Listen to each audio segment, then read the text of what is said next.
धीरे से उसने पीछे से एक हाथ से मेरे सीने को पकड़ लिया। मुझे उसकी इस पहल का कब से इंतजार था, तो मैंने भी उसे मना नहीं किया। इतने में मम्मी की आवाजाही पर मुझे जाना पड़ा। अब वह भी समझ गया था कि मैं भी पूरी तरह से तैयार है और वह अब मेरे साथ सब कुछ कर सकता है। हेलो दोस्तों, स्वागत है आपका हमारे चैनल पर। मेरा नाम सुमन है। मेरे परिवार में पापा, मम्मी, भाई और 2 बहन और मैं हूँ। हमारा परिवार थोड़ा अमीर खानदान से है। हमारे पास बहुत खेती थी। पापा और भाई खेतों को देखते थे। मेरे पापा ने 2 नौकरों को रखा हुआ था। गोलू और कल्लू दोनों ही हट्टे कट्टे नौजवानों, दोनों हमारे घर में पिछले कई सालों से काम कर रहे हैं। जब मैं और मेरी बहनी स्कूल जाती थी, तो उन दोनों में से कोई एक हमें रोज स्कूल छोड़ने जाता था और दूसरा नौकर का काम था। रोज गाय भैंसों का सुबह और शाम दूध निकालता तो मेरी माँ मुझे पास भेज दे। ध्यान रखना कहीं दूध में कुछ गड़बड़ तो नहीं करता है, इसलिए मैं वहां उसके पास खड़ी होकर देखा करती थी। उस समय गुल्लू जानबूझकर सिर्फ नीचे लुंगी पहनता था और लुंगी के अंदर भी कुछ नहीं पहनता था। निकालता था तो वह मेरी तरफ देखकर मत करा था, और फिर जब वह देखता मैं उसे देख रही हूं तो बड़े प्यार से भैंस के थन को सहलाने लगता। फिर वह मेरे गोल मटोल सीने को घुटने लगता। शुरू शुरू में उसका भूलना मुझे बहुत अजीब लगता था, लेकिन धीरे धीरे फिर मुझे भी उसका इस तरह से देखना अच्छा लगने लगा था। मैं भी धीरे से मुस्कुरा देती थी। मेरे जिस्म में भी अजीब सी घबराहट होने लगती थी।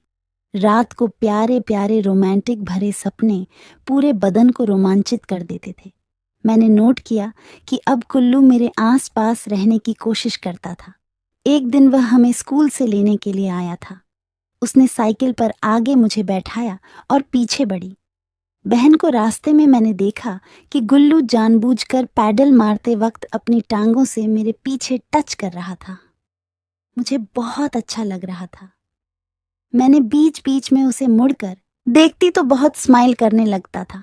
फिर शाम को जब वह दूध निकालने लगा तो मैंने उससे कहा कि वह मुझे भी सिखाए, तो वह तुरंत मान गया। उसने मुझे अपने आगे बैठा लिया। फिर मैंने भैंस के थन ऊ को पकड़ा तो उसने मेरे हाथ को थामकर अपने हाथ में ले लिया और मेरे हाथों से भैंस के थन ऊ को दबाकर दूध निकालना सिखाने लगा। मुझे बहुत अच्छा लग रहा था, तो मैंने कोई विरोध नहीं किया, बल्कि उसे स्माइल देने लगी। डिफेंस की हिम्मत नहीं थी। ऐसे ही 3-4 दिन चलता रहा। अब जब अकेले में मौका मिलता है तो थोड़ी बातें करने लगे थे। फिर एक दिन जब वह दूध निकालना सिखा रहा था, धीरे से उसने पीछे से एक हाथ से मेरे सीने को पकड़ लिया। मुझे उसकी इस पहल का कब से इंतजार था, तो मैंने भी उसे मना नहीं किया। इतने में मम्मी की आवाजाही पर मुझे जाना पड़ा। अब वह भी समझ गया था कि मैं भी पूरी तरह से तैयार है और वह अब मेरे साथ सब कुछ कर सकता है। कुछ दिनों बाद पापा कहीं बाहर गए थे। भाई कल्लू के साथ खेत का सामान लेने गए हुए थे।